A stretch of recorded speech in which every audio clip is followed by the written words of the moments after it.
Right now, I can only. Okay, Hello, now I. everyone. Hello, Okay. hello. So we are live now in several platforms, and this will be, I think, a very interesting and challenging discussion about the future of choral music and the future of choral publishing. Of course, when we talk about the future, is because not because we have any power on the future of choral music, but because we want to understand what will be the development after this dramatic moment of the coronavirus that of course all of us want to be ended as soon as possible, but still we are in this kind of trouble. And we have seen that many choirs take different approaches, and many companies also have troubles. Today I read on newspaper, for example, that Pizza Hut go bankrupt, to talk about another kind of business. So I think it's very interesting to talk about our own field of choral music, and I'm very glad that I can do this with famous contributors to the discussion. As you can see at my right, there is Joseph Martin from United States, famous composer, conductor, arranger, and also responsible for the choral programs Sacred Music with Hal Leonard and the other companies, Shawnee Press. Yes. Okay. Then we have Zimfira Poloz, that is the artistic director of the Hamilton Children's Choir from Canada, an outstanding choir from Canada, award-winning and very famous in all over the world. So I'm very glad that she is back from our. She's back because we have another conversation on what was Tuesday or Monday when we talk about music in early childhood, and so I'm very glad that she can make it also for this one. And then I'm also glad to have Larry Nickel. This is the pronunciation Nickel. Yes. Correct. And he's the editor of Cypress Choral Music, the most important publishing company for choral music in Canada. So you can see that we have a very well distinguished panels of contributors. If you want to ask a question, you can do it in the comment section in YouTube and in Facebook, and then the one that are relevant, I will show it in the in our live stream so that we can also comment on that. I just want to show you these are our social media platforms. You can find my personal YouTube channel is Aurelio Porfiri. Then we have Ritorna Itaca, that is another YouTube channel where we mostly publish programs in Italian and in English, not related to music. And then we have this one, Chorus Master. I really invite you to join this channel. It's directly related to music, and there are already some very interesting programs here. Then in Facebook, you can find me in a Facebook Association of Choral Conductors, Music and Education Academy, Musicologia, Teologia, Liturgia e Musica Sacra, or in my fan page, Aurelio Porfiri. There are already thousands and thousands of subscribers to all these groups. So I invite you to join. And then you can be updated about all the programs joining my Telegram channel, Aurelio Porfiri in Telegram, and you can be updated about everything I do and publish. So, without further ado, as the Americans will say, I will. I want to start uh, asking you a very rapid um, round of question, and is this. I want to know very shortly how the coronavirus crisis has affected the choral music in your country. So if you can explain it very shortly, and then we will take from that. So maybe I start with Joseph. So we will mention about United States. Thank you, Aurelio. I'm honored to be here with your friends and our partners in choral activities because it's very important, as you know, and I appreciate the platform to speak to this. we have been impacted greatly in the United States and in publishing in particular.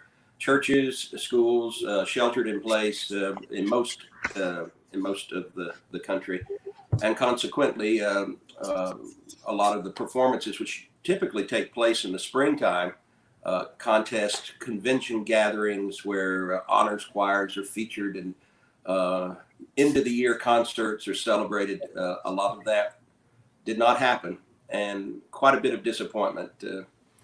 Simple things like weddings and baptisms and special Easter. Hard to believe we went by Easter and we did not have alleluias to celebrate such an important spiritual moment. But that was our reality, and consequently the trickle down effect of that onto the industry side of things has been substantial. I always say it's a combination of artistry, ministry, and industry that is part of the equation, the recipe for choral music in the United States.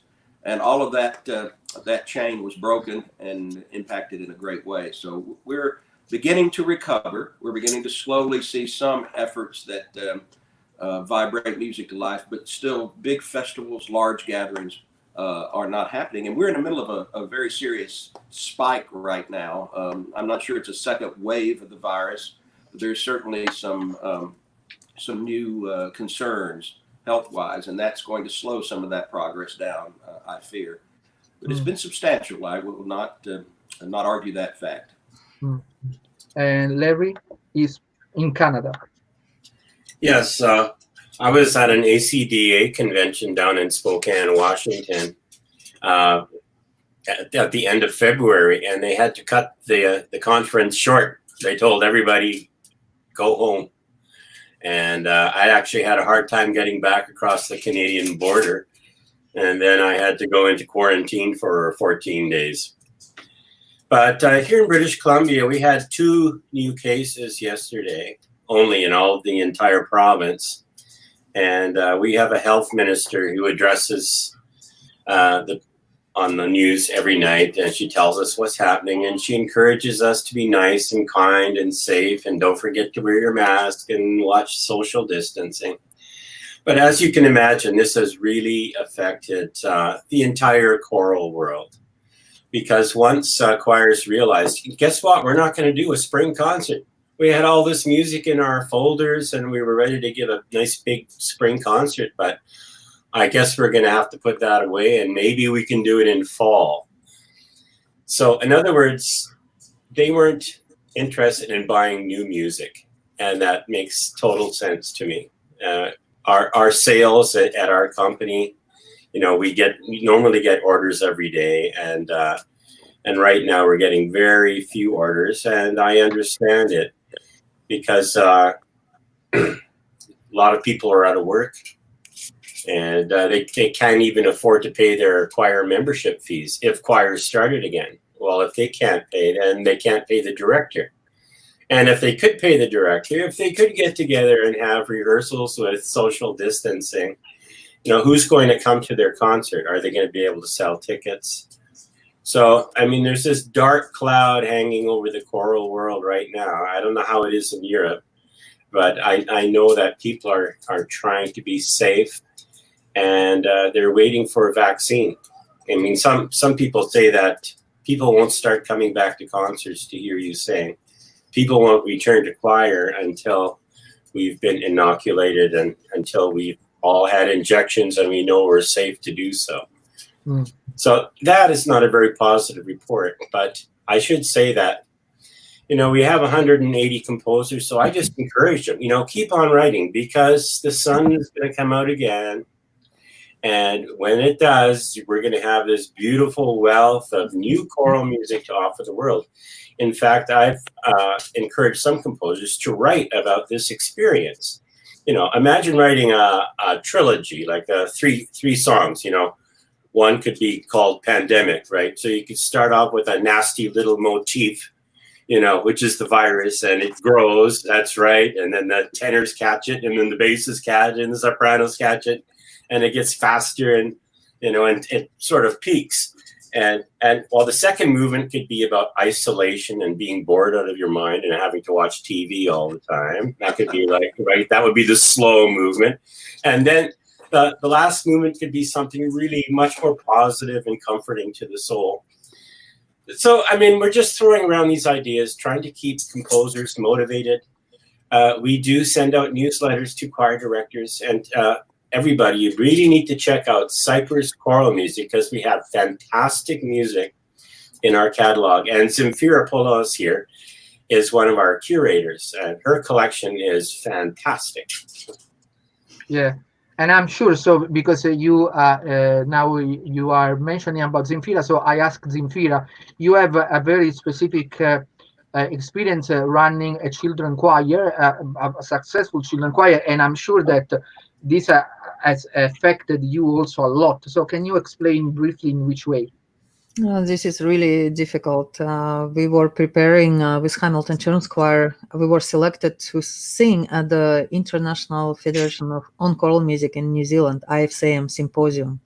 And we're supposed to be sharing a stage with Stuttgart Chamber Choir with Bernice. And we were preparing so hard. Children work really, really hard to be on this level. We have to prepare 3 big a cappella programs. And in February, we performed. The concert was so good, and I feel very confident that this time we're really ready to go. And then I have to announce to all these children, some of them grade 11 and 12. For grade 12, it was their year with the children's choir. They lost everything. They lost this tour. We have 45th anniversary of the choir. And we prepared huge celebrations, a very fascinating concert with the light design and all a cappella program, and everything didn't happen. Of course, we tried to do virtual choirs online, and we participate in international virtual projects. And we even sang live last Monday for Canada Day for opening concert for kids. Instead of full choir, what we usually will be 50 people on stage and 250 families in our program. We had only 4 children, 1 per part, 2 meters away with a separate microphone.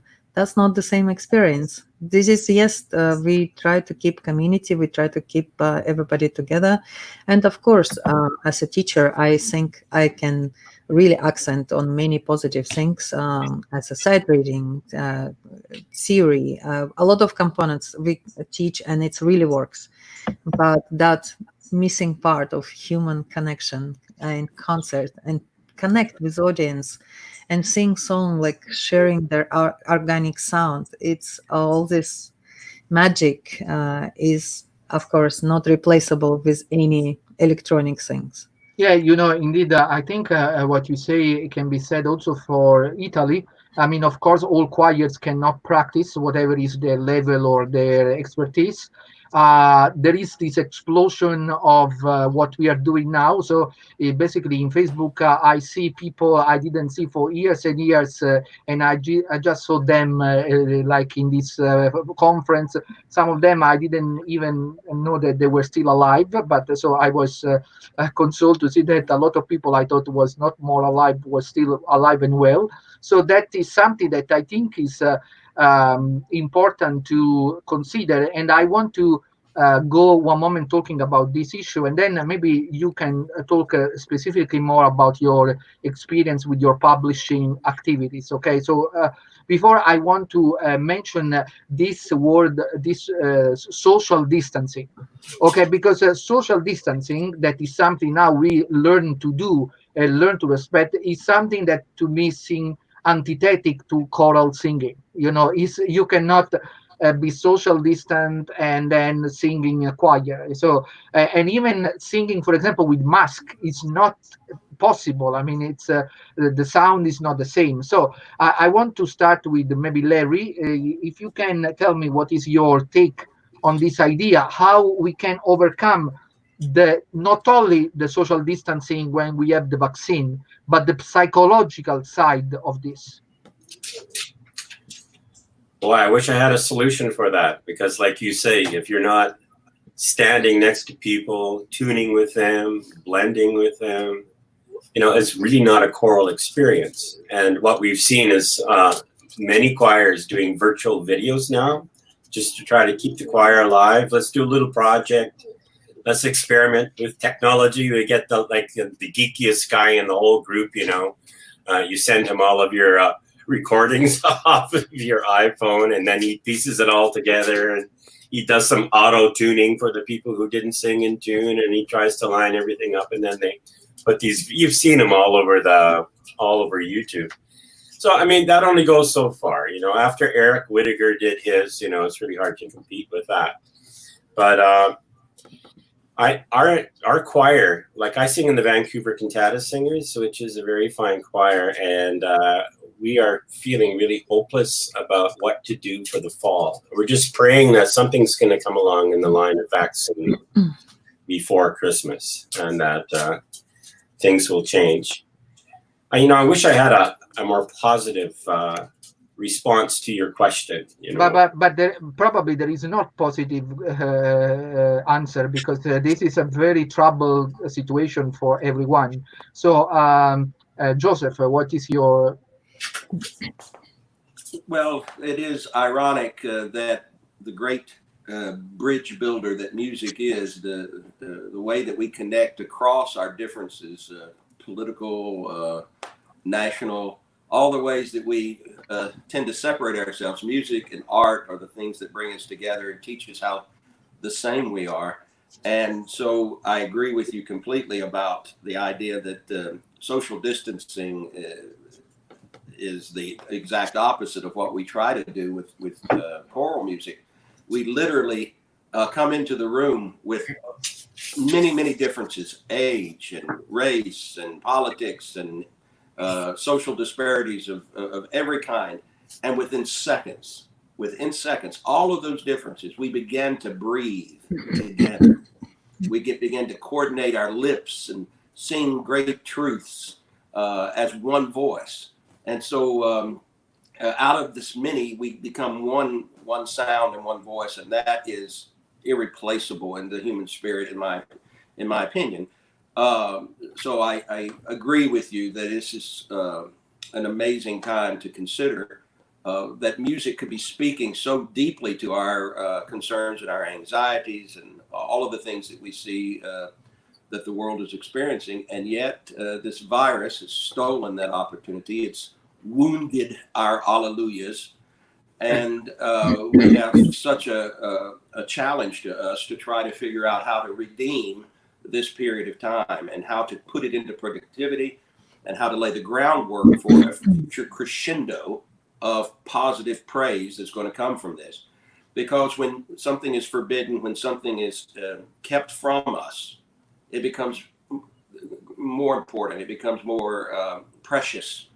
And I believe as we emerge from this, either through a vaccine or better treatments or some innovative technological innovation that might help us deal with this and allow us to begin to gather again, maybe modified in some ways. Maybe our music is downsized for a season as we learn to cope with this. I think there'll be such a understanding of how much this is part of the human experience and how important choral music and all music is for our joy of life. And so in some ways, I think this time of silence is a time for reflection. Yes.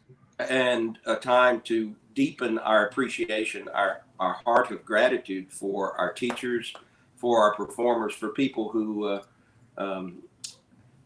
who have given themselves to this lavish gift, this divine gift, and then to begin to continue to dream and keep hopes alive for a time that we will emerge from this. History, if it teaches us anything, this is not the first time that musicians have gone through this, that artists, that countries and nations have gone through periods of even more dramatically negative news than what we're experiencing now. And yet in those dark, shadowed times, there was this creative spark that kept burning.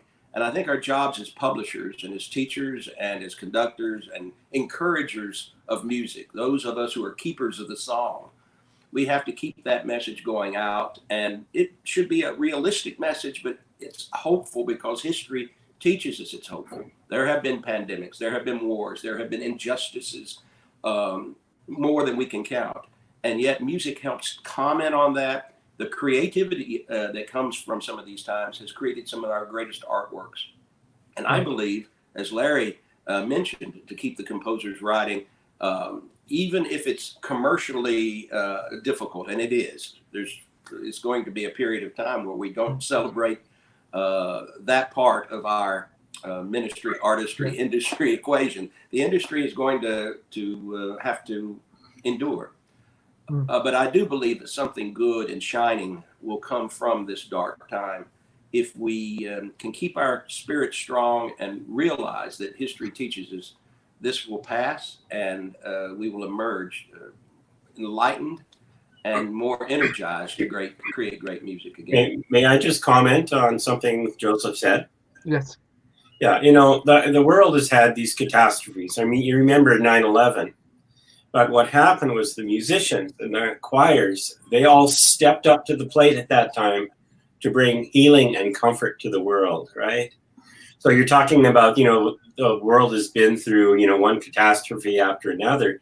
It's always been the musicians and the choirs that have been there to help people through that. But this is different this time, right? Yeah. Suddenly we're the ones being told you can't sing. Yeah. By the government, like here in Canada, they're saying choirs, bad idea, you know, don't do it. And that's the big difference between that 9/11. make a big difference indeed. And I think that also, Zimfira, I want to ask you the same question, but especially because both of them have mentioned correctly about the hardship that all of these put on musicians, music teacher. You know, many people will find themselves without a job. Many times I hear this from other people. Oh, we don't have a job for these months, and so of course you don't have salary, you cannot survive. You know. So, what is your take on this? It is a difficult time for all of us. And I think as an educator, I'm Hamilton Children's Choir. It's a community children's choir, so it's a non-profit organization. And if something like will happen to organization and somehow it will close the doors, then I will be like, this is my full income. Yes, I understand. And I have a lot of friends around the world who have difficult situation. I have two messages. As educator and as a leader, I have to find courage, and I have to find energy and inspire all of my singers and my artistic staff and my team to continue. I really believe it's like a rain. It's raining today, but it's not forever. And we have to prepare and work really hard right now to keep this together, and we have to stay together. We have a lot of meetings between conductors in Canada, and we support each other enormously. Like, everybody share all resources. I can bring different conductors to my rehearsals and they can speak about music. And as one of the best conductors in Canada, Kelly Walsh, who runs Shall We Choir, she's the president also of Choral Canada. She said a very beautiful words. I want to quote that, and I always think about it, working with children. If choir is only about singing and performing, there will be no choirs for a while. For a while, she said. If choir is about teaching, learning, growing, connecting, community, cultural exploration and transmission, innovation, we will find a way to have a choir. Kelly Walsh. And I always I'm inspired by these words, that it's my role right now to find friends, to help anybody I can, and also ask for help myself. And I believe that we will get through this stronger. When it will be over, we will be all much stronger. We learn a lot also as a teachers, working with young choirs. We learn how to deal with this, with social emotional side of these children, which is not easy for a number of them. For all of them, of course, but some kids really are frustrated working online on Zoom all day at school and then have rehearsal as well. But it's also, we have to think, just in Canada, 28,000 choirs across the country, according our 2017 National Choral Census. That's approximately 3.5 million choristers in Canada. This is actually the biggest number of people who sing in choirs than play in hockey. And I think together we have to figure out new ways to get through this. And I know that in the Second War in Soviet Union, people were really like dying, but coming together to listen to Rachmaninoff. I know that we can do these kind of things, like to get together, but we have to find a way how to help each other and how to get through this difficult situation. You can bring composers to your rehearsal. You can bring people from around the world, like even us today, we have this opportunity to meet in a room. I think we will use all of these tools in the future. And teachers, I attended yesterday webinars in United States. I'm so amazed and impressed what teachers coming up with like ideas and creativity. It's make me work harder. It's make me think what else I can do in this situation and how to make world-class program that I'm aiming that all our singers will be perfect sight readers and can sing in a small ensemble. They can be independent musicians singing in a quartet instead of relying on other people. And like that, I guess, will help us to get through this. Yes, and I think that this also leads us to discuss about some more concrete ways. So I may start a little to say what is my concrete experience, and then we ask the other guests to say their own concrete experience with their own publishing companies.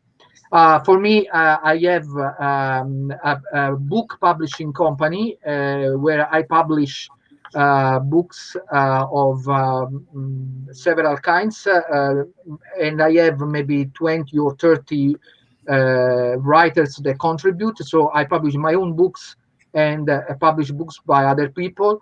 Lately, this I can just show you. This is the cover of the Chinese version of my history of Catholic sacred music that is available in English with the name Forever I Will Sing. And I use, of course, Amazon a lot. Amazon is my main source of income for the book. And then I have other distributors. This is for book, but always in electronic format. And I have to say, for my composition, I am starting to rely more and more on Sheet Music Plus, because it's a sort of Amazon of music scores.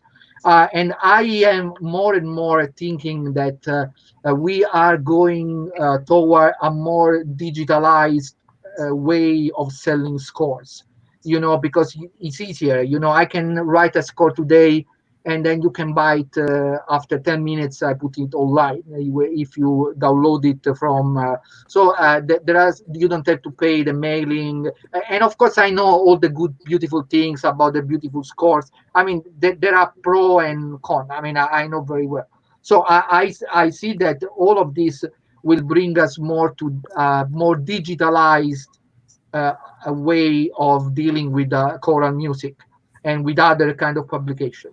So now maybe I ask first Larry. He can explain. He is the editor of Cypress Choral Music.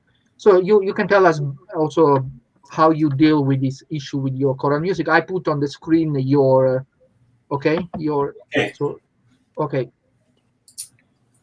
Yeah, let's just take a quick look at our website here. This is our opening page. On the opening page, we usually feature Composer of the Week. This is Robert Ingati from Quebec and from Montreal. And here's a picture of one of our curators. This is Carrie Tennant of the Vancouver Youth Choir. We have curators that deal in special levels of music. So, for example, Zimfira has excellent music for children's choir. And then we also have a catalog for well-accomplished choirs, and then many pieces. See, these are our composers here. We have 180 composers. And this is our catalog. And when you click on a piece of music, you will be brought to a page like this one, where you can actually study the score, and you can listen to a fine recording of the music.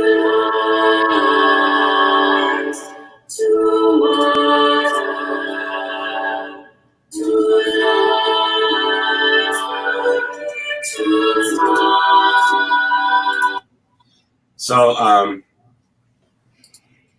we've recently made a decision to offer our music as PDFs. So people are able to get music without mailing right away, just as you were talking about. And we're pretty excited about the potential of this music to go out into the world. Oh, thank you very much for and I want to ask also Joseph, because you are in charge of choral programs with very famous American companies. So how you deal with this time? Well, certainly we have seen exponential growth in digital publishing. Even in times where there were no crises, people like the immediacy of digital delivery. And of course, a lot of my work is with church choirs and seminaries and community courses and things. And sometimes those groups tend to be a little slower to technological change. I remembered when we moved from online delivery of our promotional materials away from the traditional DVDs and CDs. There was a pushback, we must get it this way. But now, because of this unusual time, even churches which had no audio digital delivery, they've had to go virtual, and the distance worshiping is happening all over the States. Most churches now have a broadcast, which creates a connection with their folks, even if it's not a physical presence. And so, as a publisher, we're seeing this as an opportunity to introduce different kind of promotional digital connections. I've started a weekly Zoom program. Anyone who purchases one of my cantatas, I have a brand new cantata this year, I'm going to appear at their choir and introduce it to them. I'll be sitting right here, and I'll get a chance to meet with hopefully dozens of choirs over the next several months and walk them through the various aspects of the work. And that was an idea that didn't even occur to me, but I'm enjoying being able to reach out to personal choral organizations and speak with them and meet with their groups. And we promote creating rehearsal CD, rehearsal digital products, so that choirs can start learning their parts. So when the curtain is raised and we're able to return, there'll be a lot of the note learning has already been able to take place within the confines of people's homes.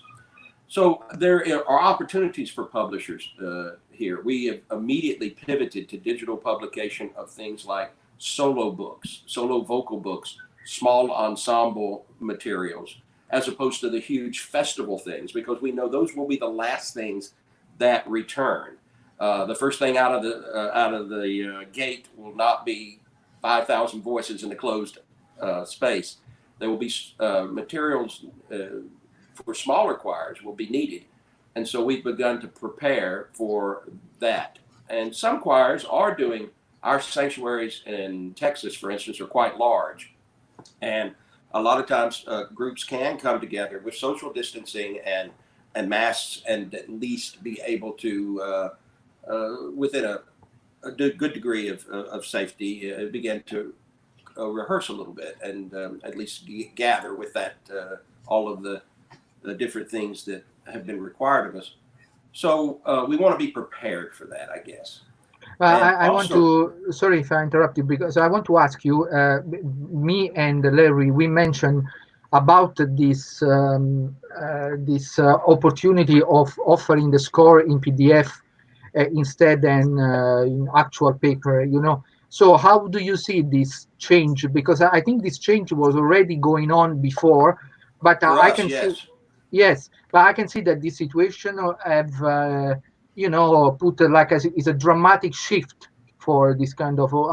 How do you think this will affect? Do you think there is a future for the score on paper?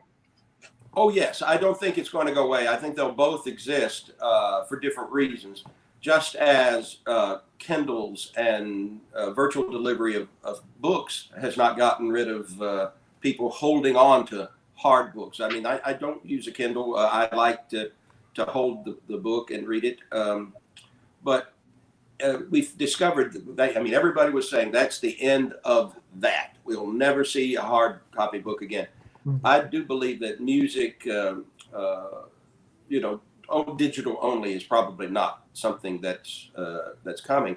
But I do see an equity between both of those styles, and we see that in the charts as the rise and fall. Each release, each year, when we do our analysis of sales, we see that digital becomes a little more important to the marketplace as we move forward. Now, that's partly because we're publishing more digitally and obviously with more options. Now, some people will say, oh, that's just so terrible, we're not going to have real music. But think of it from a composer's standpoint. That piece you just wrote will never be unavailable. We know that because of inventory taxes and storage costs and shipping costs and things like that, sometimes pieces are permanently taken out of print that are niche products, little, maybe a very difficult piece that would only appeal to a certain group of advanced choirs. Well, in this new world, that digital copy will be able to be available. It will never go out of print. It will never be unavailable. They're component parts, like a percussion part that might go out of print, or a Celtic flute part. You get to work, but where's the Celtic flute, Those are always now going to be able to be downloaded, and the composer will receive a royalty. The company will be able to celebrate its investment in that. And best of all, directors won't be frustrated because they can't get a hold of materials they want to do from 20 years ago, 30 years ago. Yeah, But I agree with you that still we are more. I see it like for books. For example, during the pandemics, the past months, Amazon remove from my own books all the paperbacks selling, so they only sell the ebooks. But this means that I lost most of the revenues because people still buy more in paperbacks than in electronic format, even for books. Do you mind me? Why did they? Because they say that they don't have enough people to sell all the paperback. So of course, not only my publishing company or other publishing company, they remove the paperback selling, so they only sell the ebook. But this means that losing 2/3 of the revenues, because most of the selling, especially here in Italy, most of our books are in Italian. But I see also we have book in English, and I see also in United States a lot of people prefer still to buy the physical copy more than the ebook copy. And yes. I want to ask Zimfira something about this because you mentioned before about this thing of the virtual choirs, because I know it's true that it's better if we come together, but also the virtual choir has some unexpected advantages. For example, you can have a choir with people from all over the world. They just need to have a good connection, and they can be in 4 continents, 5 continents, and you can have acquire something that you can never do in other ways. So don't you think also that this open other doors, even if I know being together is another thing, but we know the situation. Yes, we just was part of the beautiful project with Philippines, and there was 5 choirs, 5 countries, and we all have representatives from our choirs, and it was fascinating to see how these children come together in and song called "Sing as One." It was such a beautiful project, and I think there is a lot of opportunities because we can have a rehearsal and connect with choir from South Africa and get in the same like online and learn from each other and share our stories. And like we had Scott Litfit, who was our guest a few weeks ago, and he brought his singer from South Africa, and they teach us songs from South Africa with authentic choreography with movements, and it was so much fun. Also, like we can bring, as Joseph said, composer, like music we're singing, and composer can speak about really history, how they come to this piece, like how they wrote this every bar and story behind the song, and it's so interesting. For our 45th anniversary, we commissioned a piece from our alumni, who is one of the leading young composers in Canada, Katerina Gimon, and she sang in Hamilton Children's Choir for years. And the text was written also by our alumni, who is a poet in Canada, Lauren Pete. And Katerina came to our rehearsal on Zoom, and she spoke how much it means this 45th anniversary piece for them, because there was children in this choir, and what they really mean in behind these lyrics, how deep the meaning of the text. We studied the literature, we studied the text and poetry, and she also showed how in the music she emphasize certain words and bring this. And some children now enthusiastic to have a course in our program. We will, this is new, we never did this before.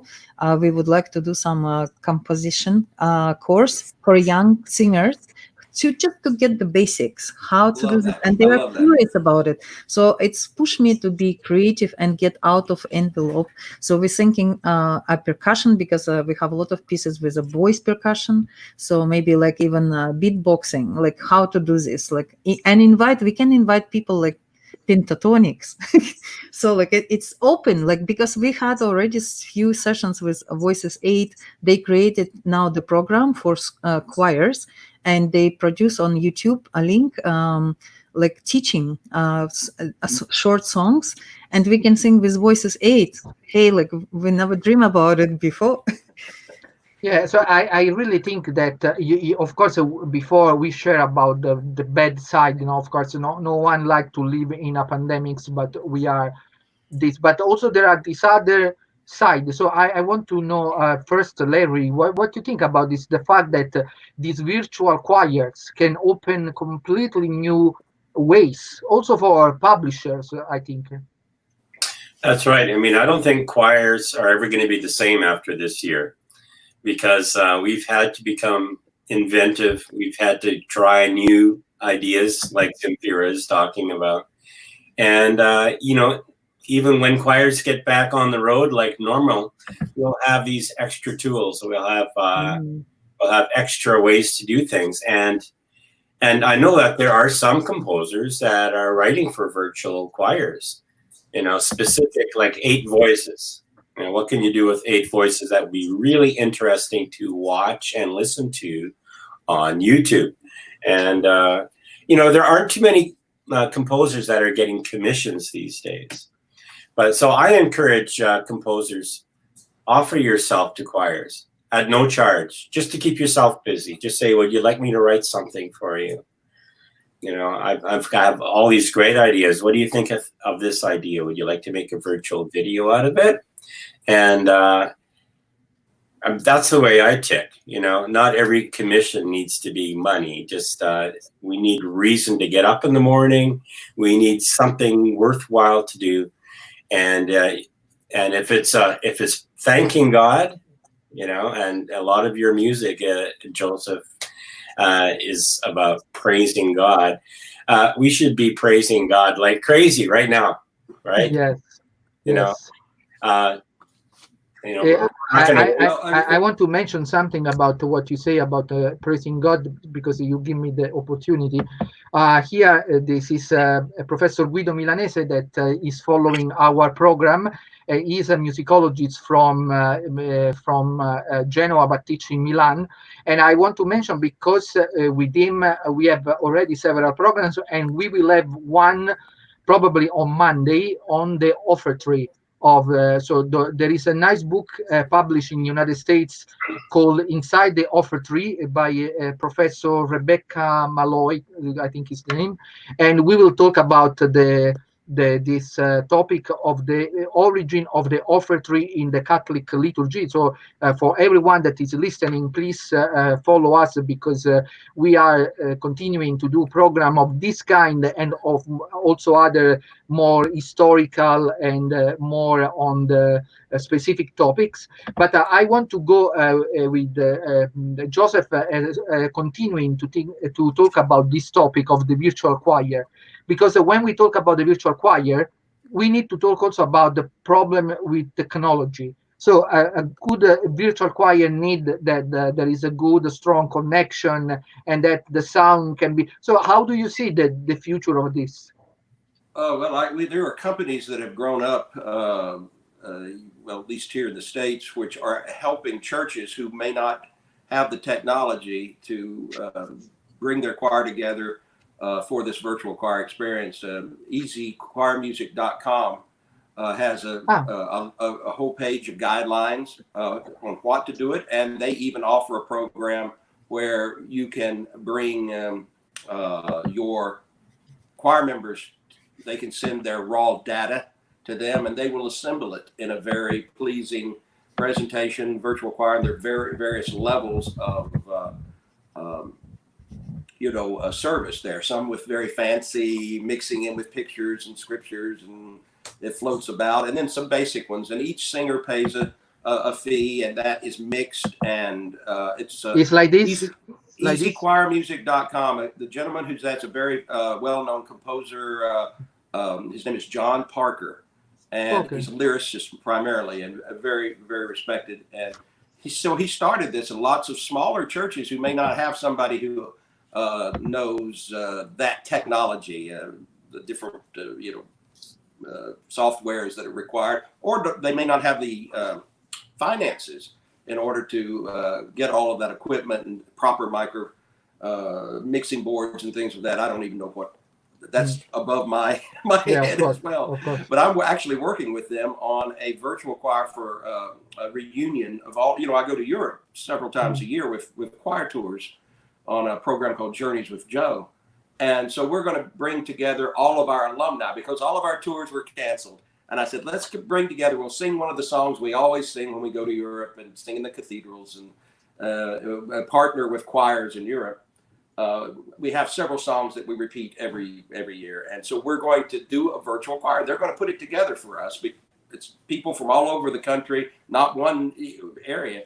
And this is a bit of a miracle, really. I mean, it's not, as we have said, what a great gathering of 100 singers is like in a space.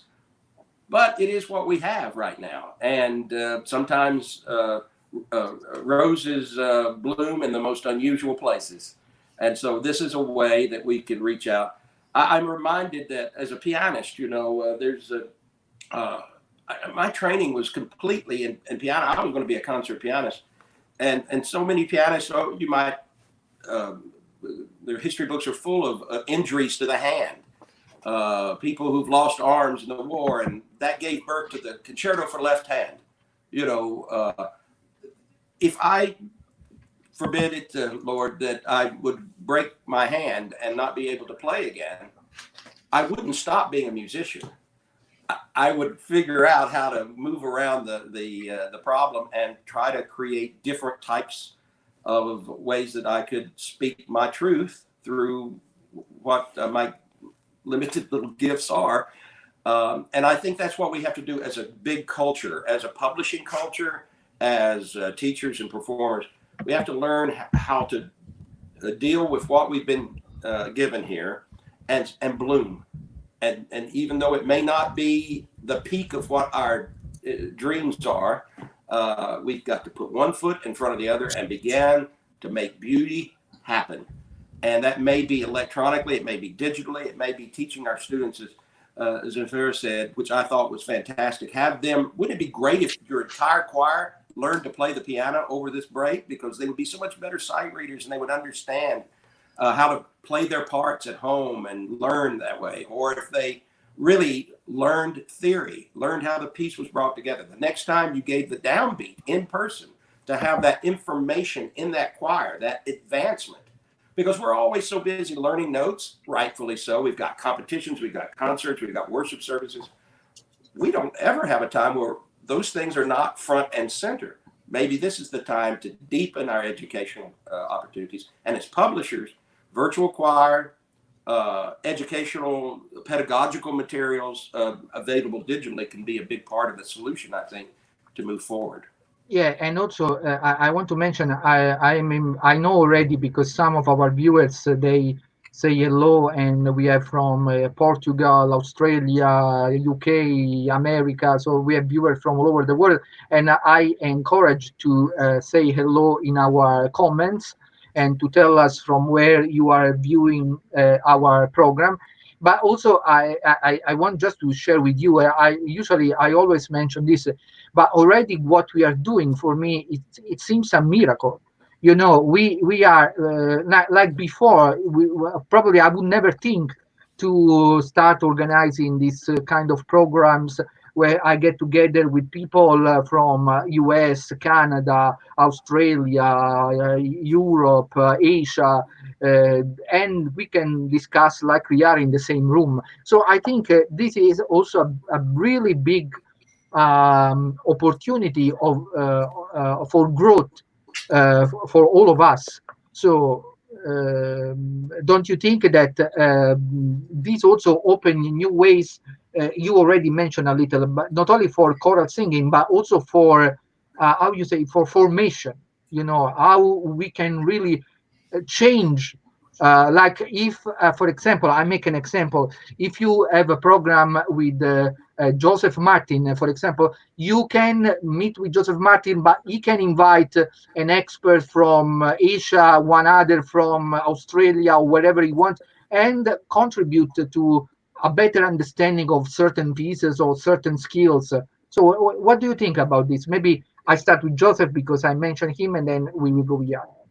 That is you make an absolutely wonderful point. The other evening I was on, I have a little Zoom program called Worship Songs Live on Tuesday evenings, and people sign up, and I was able to, it's, you know, we're coming up on our Independence Day, United States, and red, white, and blue, and our big holiday. And so I had a program of Americana music, and I was able to bring in people from the barbershop quartet tradition, bring them in. I was able to get an orchestrator who had orchestrated patriotic music for some of the big gatherings in Washington or in you know, other kinds of holiday events and memorials.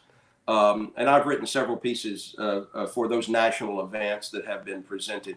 And we talked about each of the ways that you know, the Great American Songbook, as we call it, is realized in so many different styles and different ways.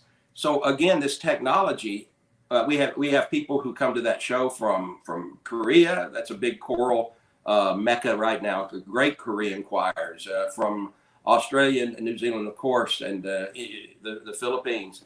All over the world. I mean, can come, and we could be together. And in some ways, that's an astounding thing. If you think when we were, well, me, I'm the old guy in the room probably, but when I think about when we first started out, and I didn't have a personal computer when I began to write. It was by hand. And to think now that when we went locked down, I wrote a text, wrote a song, a melody, arranged it, engraved it with software, sent it to the publisher, and it was available digitally 2 days after I wrote it. Yeah, now, that's not the definition of a miracle. I don't know what is. If Bach had had all of this he would have had 40 kids instead of just 20. He'd have so much time on his hands. You know, sometimes my composition are available the same day I compose them. You know, I compose, review it, put it in nicely, and then put it on the like sheet music plus, and they are available. So it's something not only for the music, but as I say, also for formation. So maybe Larry, what do you think?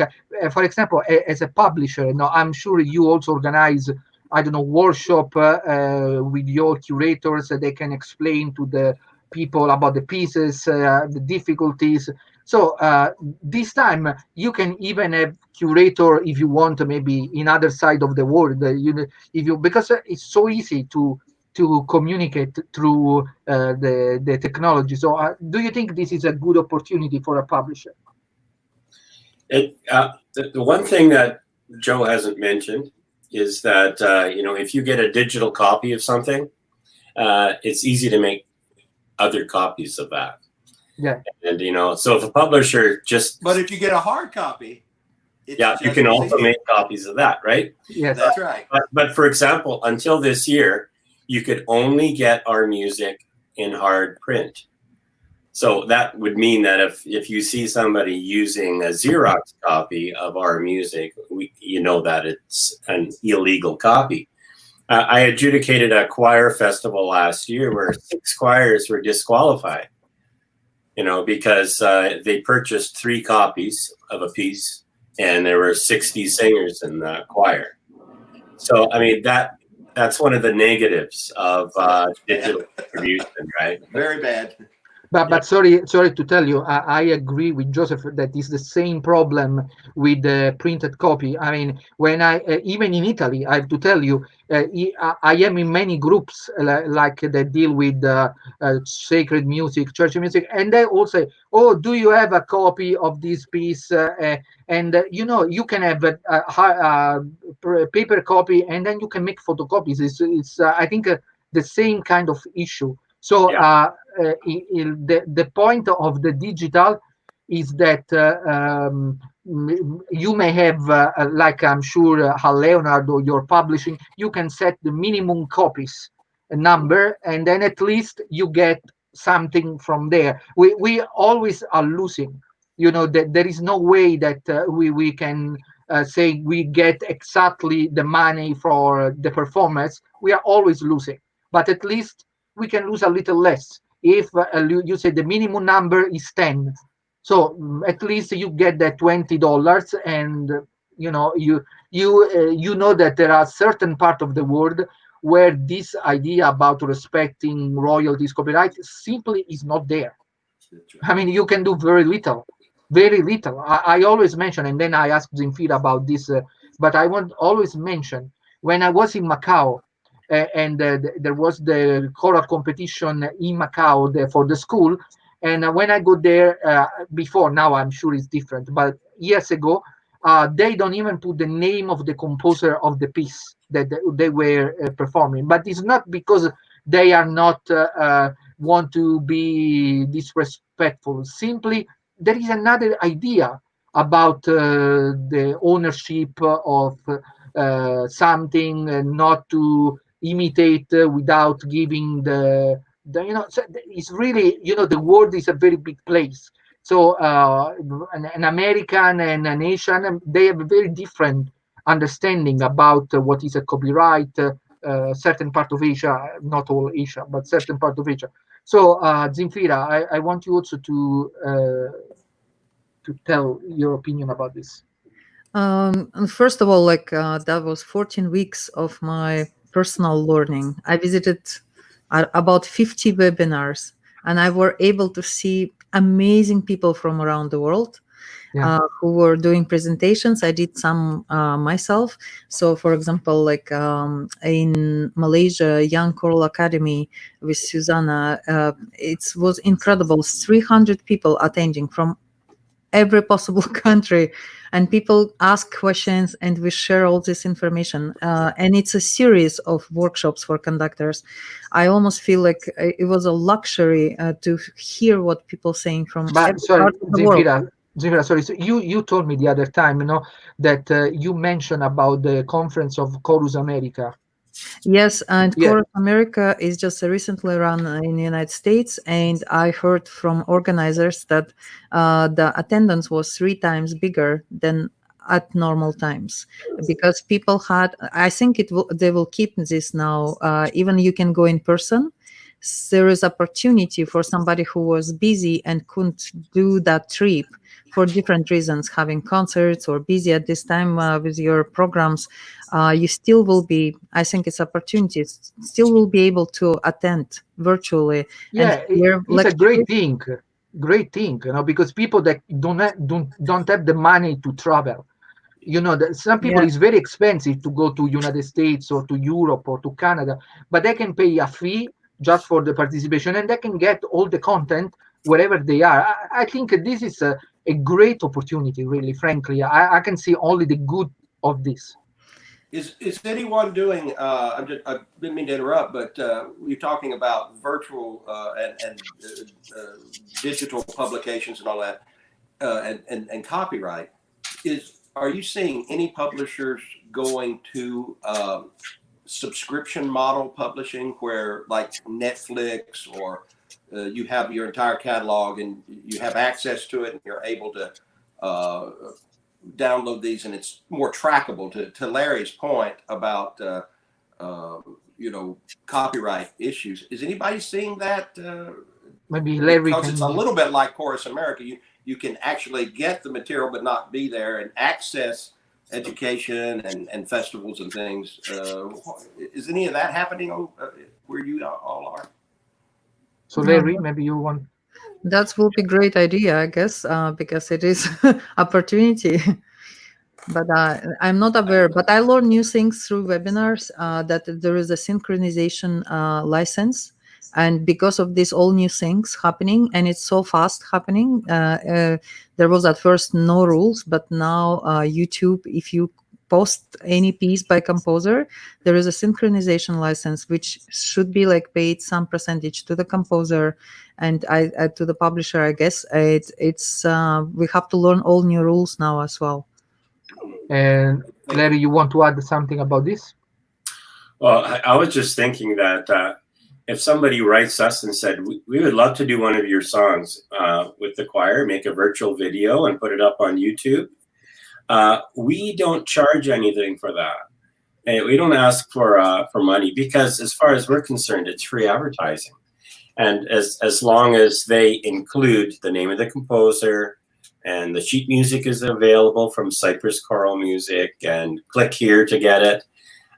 For us, it's like free advertising. So we're happy to just say, go right ahead and try to do a good job of it, right? Try to make the music look good, sound good.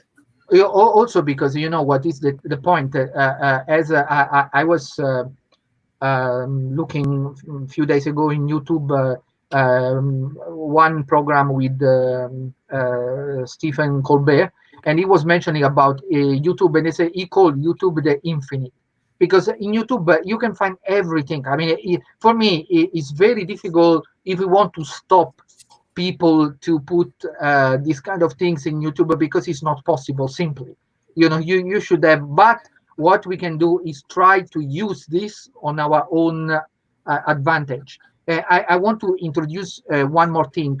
A few weeks ago, there was the birthday of Stephen Sondheim. He's 90 years old, and they make a program in his honor, with all these famous singers of musicals, and everything was done virtually. So the people play from one place, others sing to their home. So no one was in the same place. But I think it was really amazing, the result. So I want to know if you don't see this can be also a possibility, because all this, like I tell you something. For example, StreamYard. Today they communicate to me that I can host 10 people all together in my in this program. Now we are 4, but I can host 10. But until yesterday, I can only host 6. So they are always improving and improving, and the same will be for the technology. So don't you see that this kind of virtual environment will become the new normal? I start with Joseph. I think it will be part of the equation. I think when, for instance, in my own conferences, which are live, where we do reading sessions, and Larry, this is where when I was in Vancouver, one of the major dealers in Canada was having a gathering of musicians. We were presenting new music, and always I see now that not only a live gathering, but for folks, for all the reasons you mentioned earlier, finances, travel restrictions, things that keep people from going to the live conference.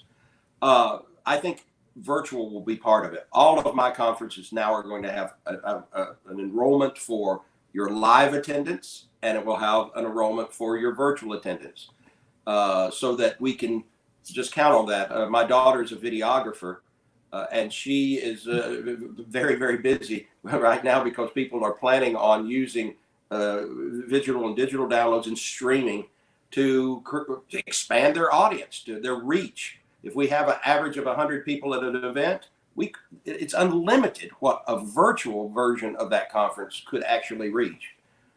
So I think it's quite exciting to think of the financial potential of this, the ministerial outreach, the fact that we could evangelize our product in such a dramatic way. I think that has to be part of our formula going forward. I really do. I think it is here to stay. Yes, and indeed, also Joseph, I want to already invite you for the future, because I want to do a similar program, but for sacred music. It's because I know this is also your expertise area, and there are many here in Italy that are doing programs for church and in this kind of situation. So maybe I can put together all the people and talk with you and other about these issues. And Thank you. And so Larry, what do you think? This is the new normal? I don't think things will ever be the same after this year. And now with 5G coming out, where everything's going to be a lot faster and a lot clearer. You know, I don't know if you've ever tried to download a movie, you know, that it might take 2 hours to download the movie. Apparently, like a 10 gigabyte movie, for example, it's going to take 15 seconds. Yeah. So everything is just going to be slicker and faster and better quality. Yeah. And I think, for example, a choir's having their annual meeting. You know, very often, like one of the choirs that I direct, Jubilati Vocal Ensemble, you know, we're spread out 60 miles around. And sometimes it's just not convenient for them to come. We could have our meeting easily on a webinar like this. So I really think that some really good ideas are going to come out of this. And, you know, you could put little lessons together. Zimfira, you're talking about teaching some theory and some vocal technique and some of these things you don't have time to do in choir because you're so busy trying to get that concert repertoire ready and you have a deadline. You could do that online. And I can see that happening. After you can see the like all this big market, and where also I want to be involved of the online classes. I mean, there are platforms that now teach, give the opportunity to teach online with very beautiful images and videos. So this is something really we are going. And Zimfira. I see the opportunity like tutoring children. I will keep it to my close because I already did some private sessions with individual singers who needs certain things, and over Zoom it works really okay. It's not a group singing, and we can speak about, like, one of the girls just sent me email, can you explain me this compound time, and I just arranged 30 minutes whenever I have time, and said, okay, it works for me, let's do it. And it's just like also connection in a certain way. It's get me so closer because we learn through these meetings on Zoom about every singer, so much personal information. Concert, for example, if we run concert, I think you can stream this live and people around the world can still watch. My friends like in Europe can watch that. I Yeah. think this is easy, and I never thought about it. Then we have winter. Sometimes, like last year, we lost 5 rehearsals before big concert. Now at least I can do on Zoom instead of just like sitting and worry at home in a snow outside, and we can drive. And we come from all different. Some children traveling to my rehearsals 1 hour and a half in a car, one way. So from little places, and sometimes they just can't go out because of snow. And I think it will help us. Leaders meeting, like I have meetings with the leaders of the choir, and they are so busy, and all from different, it's after school program, so they are all different places. And I can call anytime, like on a evening, some night when it works for them. Leaders meeting, individual tutoring, voice class, to help some singers to learn even part, or if somebody was sick for a while, we can catch up online a little bit. And of course in person, this is like not replaceable to me. Like we have a very good sight reading program, but in a few weeks what we were online, I feel the progress, because it's like you can't really hide, and you have to take responsibility, and you do by yourself, like nobody around singing, so you have to really present what you can do. And some kids, shy children, was very interesting. I have one girl who I never heard her singing, like she's so shy and so quiet, and I always trying to be protective and build this safe environment. But online I finally heard beautiful singing, like angel voice, and she was never able to deliver this in person. It's just fascinating how for some people it somehow works.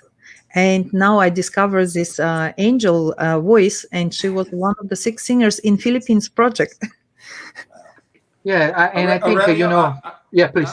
I wanted to say, jump off of what was just said, because my brother is a pastor at a mid-sized church, and we were talking about, like Larry said, is the new normal. The things won't quite be the same. They've discovered through live streaming that they can reach out and actually grow their congregation virtually.